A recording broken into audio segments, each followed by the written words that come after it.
Hey there, I just wrapped up renovating this tiny house that had a big shed. I'm so pumped to walk you through this entire transformation from the stinky before to the sleek after. Stick with me till the very end because I'm going to spill the beans on how much this renovation cost and the final selling price. Let's dive in. Our tour starts with the front of the house. The front yard originally was plain and boring.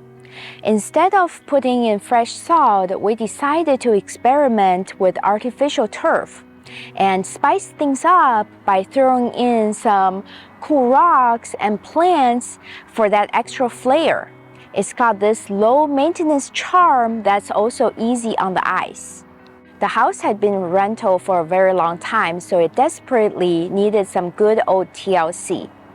Fortunately, the roof and the garage are holding up pretty well, so we didn't have to bother with them, but instead we started with the exterior paint because the old paint was so tired and had a lot of marks on it, so we threw on a fresh coat of paint.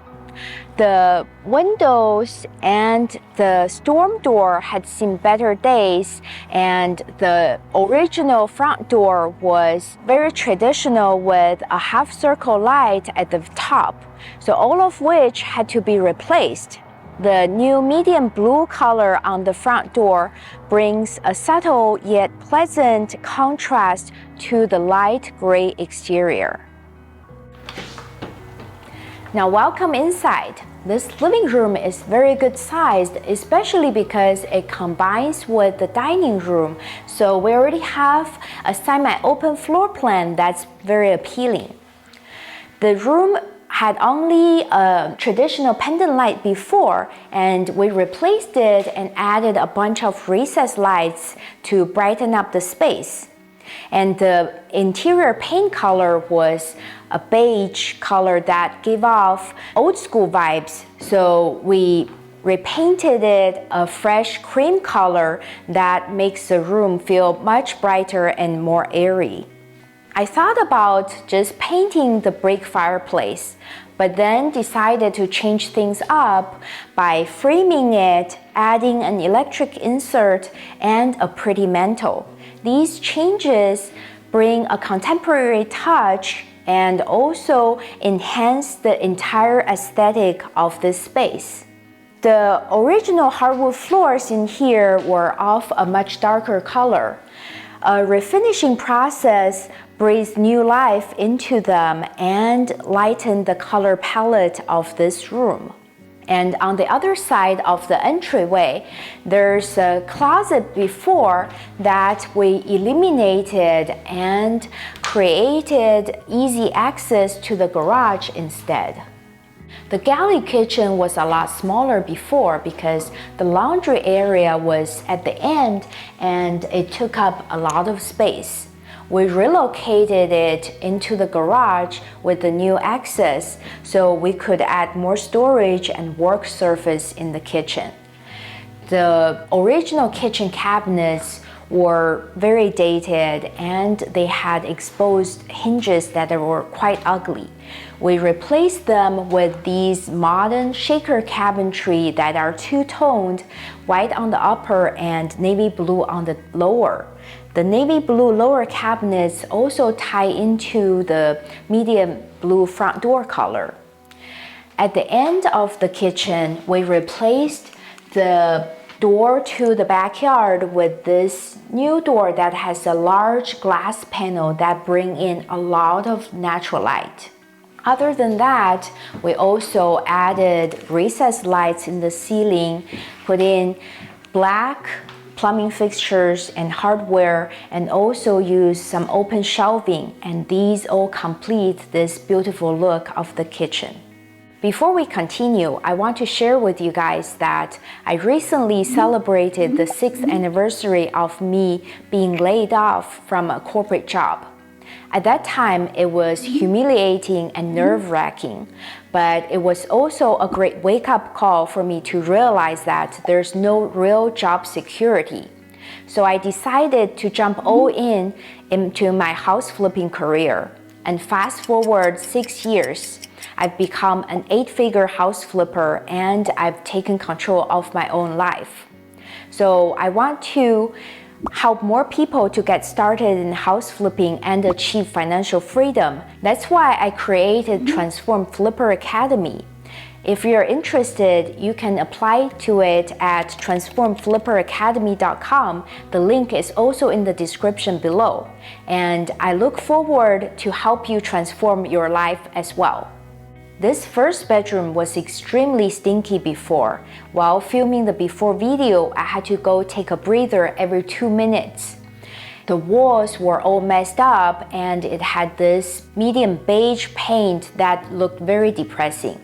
And the worst of all was the blue carpet didn't match the paint color and it was the source of the stinkiness. So in here, we added new ceiling light, repainted the interior, and removed the old carpet to refinish the new hardwood floors. Now it's staged as a very spacious bedroom and it looks so much nicer. The second bedroom is a little bit smaller and in the before, the subfloors were all exposed. So similar to the first bedroom, we installed a new ceiling light, replaced the window, painted the interior, swapped out the interior doors, and installed new baseboards and also refinished the hardwood floors. This guest bathroom had shower tiles that were poorly installed and they didn't even go past the shower head. We redid the tiles and installed these much nicer marble looking tiles that go from the shower all the way onto the floors. And we also replaced the old school light, mirror, and vanity, and this light blue color vanity complements the navy blue color cabinets in the kitchen. The primary bedroom was painted bright yellow before and had a lot of holes and marks on the walls. So we had to do a lot of patching and repaint. We also replaced the closet door that had many stickers on it. Of course, the filthy brown carpet had to go and we refinished the hardwood floors underneath. Now with professional staging, the room looks much more serene and pleasant. The primary bathroom has to be the smallest I've ever seen, and it's a bummer that there's no way for us to expand it. But we did our best to make this small space feel bigger. We used light-colored tiles on the shower walls and expanded all the way onto the floors to make it more seamless. The frameless shower door also helps expand the space. We use a pop of color on this vanity, and we also had to change the orientation of the toilet in order to meet building code. The backyard didn't feel nearly as big before because of the large shed that was over there. I really tried to keep it, but unfortunately it had to be removed due to setback issues. But the silver lining is we now have a much more expansive space. Originally in this backyard, there was an aluminum patio cover that was hideous and also some outdoor green carpet that was unsightly, so both of which had to be removed. We also added a synthetic lawn where the shed was and put in stepping stones and sand, mulch, and planter boxes to dress up the space. Now we can serve multiple purposes and also have a very family-friendly space.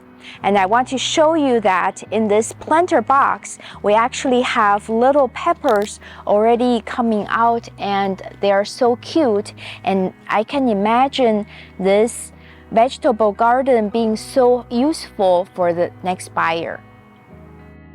This little house is just over 1,000 square feet, and we were able to keep the layout the same without having to move any walls, which made the whole renovation quick and easy. But still, the cosmetic changes we've made have achieved meaningful impact and brought new life to the home. As we tour the after of this home, it's probably hard to imagine how much of a dilapidated house it was just a couple of months ago. I hope this transformation gives you some inspiration. Don't go anywhere, the numbers are coming right up.